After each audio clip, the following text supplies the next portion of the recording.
It works. Okay, cool. Well, yeah, I was here indeed 2 months ago, and I didn't know what was expecting me. You suggested 1 or 2 themes, and then there was survival, and I decided survival is actually exactly what I need. I'm a survivor. The thing is, I was very impatient. I'm a 3-time survivor. First, I was born a little bit too early, and probably the doctors were telling my mothers, we don't know if this is going to work. But as you can see, I made it.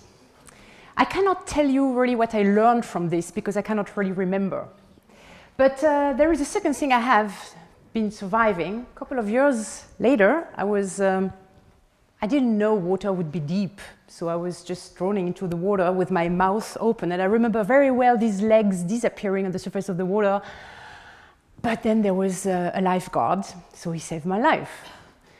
And it left me with a really big trauma on water. And a couple of years later, as I was talking with my supervising coach on this trauma, she told me, well, you know, you don't have to do a transatlantic to go over this fear. And I thought, like, exactly. This is exactly what I'm going to do. I have to go to the core of my fear. So I embarked on a cargo, industrial cargo of 300 meters long with 22 seamen to learn what they were doing there. And all my friends are like, oh, well, you're not going to overcome your fear because it's 300 meters. You'll not even feel the waves. Nothing is going to happen. What is this? But then when there is something like call it a storm, and you have 15-meter waves, and the engine is stopping in the middle of the Atlantic Ocean, and you do not walk on the floor anymore, but on the walls. This is the very moment where I actually thought, is this game over? And I can tell you from this experience that in the very moment when you're actually ready to die, because before I embarked, I was ready to die, because it was my biggest fear, right? This moment is the moment where survival starts, but this is the moment where you are the nearest, the closest to life.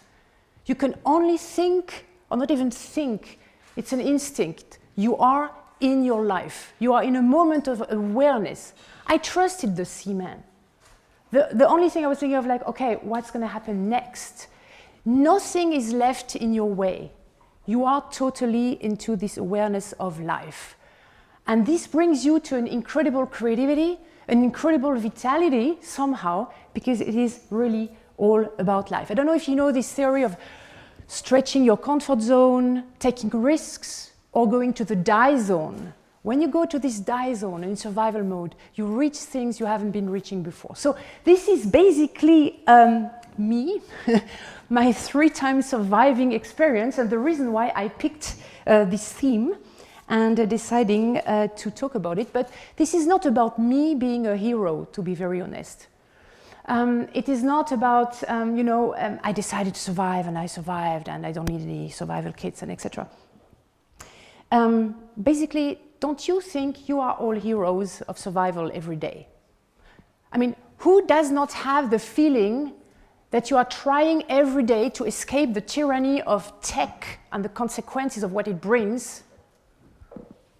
Who? Right? You know what I mean? So there is this every day, like, oh, more mails, more tech, more stuff, more things, and etc. And then trying to counterbalance this with detox tea. Actually, this, I don't want to make any, but here it's written, when every day is like survival. And I was like, yes, this is it. So we try to balance this. So basically, we are all survivors. So it's not about me being a hero. It is really like,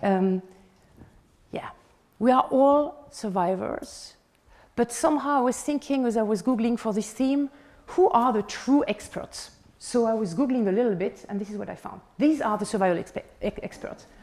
So basically, my conclusion on this is survival is male and survival is white. This person, obviously it might be a girl. The name of the picture is Remote Princesses, so I think it's a reality show. She's not really a survival expert. And I mean, this tells us something. So I thought, like, okay, this is not the expertise I would like to have, to be very honest. I should look for something else. So I was Googling further, and I found Survival, the platform about tribal survival. But I'm going to tell you something. I'm not going to talk about tribal survival. I'm not going to talk about surviving starving. I'm not going to talk about surviving war and leaving everything behind you. I'm not going to talk about surviving everyday life when you're a single mom with a little kid and you don't know how you're going to feed this kid or pay the school. I'm not going to talk about surviving emergency, terrible accident, and etc. because this is also really hardcore survival. I'm not going to talk about depression, where people having depression telling you survival is every day. It's not life, it's survival. I'm not going to talk about survival games, and I'm not going to talk about survival of Earth. You're going to ask me what on earth I'm going to talk about. Well, I would like to make a clear statement here.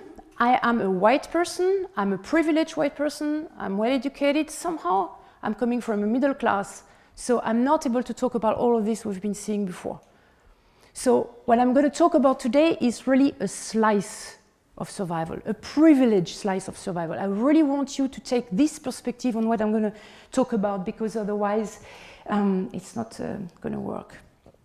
So if you have a look at the definition of survival, we talked about this before, saying like, okay, living further in spite of terrible accident and difficult conditions and etc. But very often, on the third line, many dictionaries you will find survival of the fittest. So I was like, yeah, this resonates in me, definitely, survival of the fittest. What does that mean?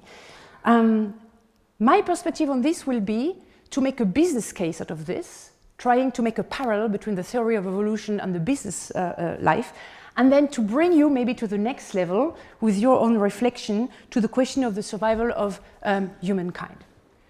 So this theory is very easy. The animals being best adapted are going to survive and are going to reproduce. So basically, if we put it in a nutshell, it will be like adapt or die, and to say it politely, and reproduce yourself, and this is going to go on forever. I make it really simple, okay? I'm not an anthropologist. This is Darwin. This is the guy who said this. So this is basically this theory of adaptation, and it led us all to a line of evolution that you might well know, which is totally wrong, basically, right? It suggests indeed that in this representation that the evolution is gradual, that it is the natural selection is done in a specific logic, so to speak, or there is something like what do you call it, a direction, right? It's male also, or by the way, but direction, right? There is maybe something like a reason, because maybe something which has been selected for a reason. It's a very ethnocentric point of view, and also it's a very consumerist point of view in our capitalist society. If it has been selected, it must be useful. Otherwise, it's useless. I'm going to come back to this later anyway. And also, very human also, it is making sense. Of course. Well, I don't want to enter the debate between science and religion, but of course I can tell you that the humankind has really a problem with hazard, randomness, the lack of hierarchy. But basically, it looks actually like it's a big DIY mess in nature. And sometimes you have form of life attributes appearing which have not been really planned or going in the direction that would be gradually going on, but it survives because it has advantageous conditions, and it goes on. So what I want to say is we are not in a linear evolution here, and I want to bring it back to the business case, because this theory of survival of the fittest is also deeply anchored in our business way of thinking. Competitive advantage, Porter, we all know what it means. USP, unique selling proposition, unique selling position, unique selling point. You will find different explanation on the USP. You know the USP, all of you, right? USP is something like, so competitive advantage. And yeah, I wanted to make a small exploration, because it is really basically my daily business as a strategy consultant in the creative world. And I'm like, okay, just to make a little excursion, I'm not going to bore you too much with these slides, but basically, yes, to get this USP done, to dig into this, which is Oh, wow, okay. No, I want it here. So this, to go there, you have actually three possibilities. I mean, three input you have. First, it's about what's your vision? What are your strengths, your core competencies, the different, your services, the goals you have. That's one thing, and it contributes to your profile, obviously. The second thing will be your market definition, the way you segment the market and the way you choose your target group. The choice of your target group will also give something to your profile. And last but not least, competitive advantage. Because of the analysis you have, you can see the differentiation opportunities that there are, and then you can choose what are actually your own unique qualities. This will lead also to your profile. And then you can go on, based on this profile, in accordance to your structure and resources, you can go on with your goals and your strategy. And then you will know loads of you are designers there, you can decline all the things, claims, design, all the tools for your communication and your marketing strategy. So basically this is what we do when we talk about business strategy, but this is really interesting because it is quite, I mean, this planning is somehow very rigid and it is based on certain assumptions which are for now. The change is somehow forcing, but I can see it as a consultant. I'm hired for a job, they work on it for a couple of months, and then they're like, oh, let's actually operate all this, let's execute all this, and then it will be going on, and then there is a next level. So you are in a constant state of optimization. You go on, and you stay in this ecosystem. You see, this is a highly adaptive thing also. You have to care of your clients, the actual competitors, the actual partners. So it is within your ecosystem. I call it, let's say, differentiated adaptation. So it's somehow something like this theory of evolution. You optimize a parameter and you go on. But these days, we have also newer theories. For example, the blue ocean strategy. In that case, it doesn't look like the USP exactly. I could symbolize this like this. You're not even swimming in the same lake, right? Because you make your competition irrelevant. So you get another advantage, so to speak. New tech, new products, defining new needs we were not even aware of, new partners, and somehow new kind of companies, new species of companies. So maybe it is the little kind of accident I was talking about before, which are happening and leading to what we call today disruption. Something totally like, wow, new business models, new things, new companies. Interesting. But now, this is the best example of disruption you know. I don't want to make any advertising for Uber, not to name it, but it is a very common and a very common example. I could take an example of the film industry. I do a lot with the film industries, and I can tell you Hollywood is dying, but nobody is noticing, because we do not need editors anymore, because the robots have been analyzing all kinds of films and are able to cut the film exactly the way it will be a Hollywood, whatever it is. So it's going to come. But I want to take this example of Uber, actually. I want to invite you to think and to go where there is no USP anymore, and when there is maybe not even a necessity for a disruption or for new business model, where all of this is obsolete, and just to think a little bit of disrupting disruption and thinking of like, okay, if this is happening and we know that we're going that way, where robotization is going to actually take the place, it's going to take away loads of jobs, when tech and artificial intelligence is going to merge together, we're going to enter a new kind of economic order. So we're going to probably enter a society where millions of jobs are going to disappear, where some social reality and economic reality will appear, where there will be not even unemployed people, but unemployable people, because there will be no jobs for them, because the capitalist logic will do it the way that the robot is cheaper than the human. So you might have a sort of a split in classes of people working with super high skills, creative skills, maybe, even if I saw robots being really creative, but creative skills, highly tech skills, able to maintain and create the machines and etc.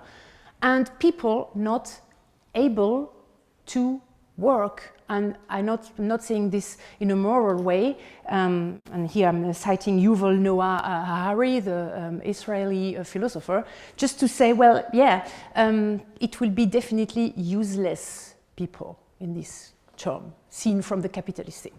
So we will have a social inequality there, people with jobs, few people with jobs, and loads of people with no jobs. And what are we going to do when we have no jobs? Are we going to do war? Are we going to get bored, getting crazy or depressed? I don't know.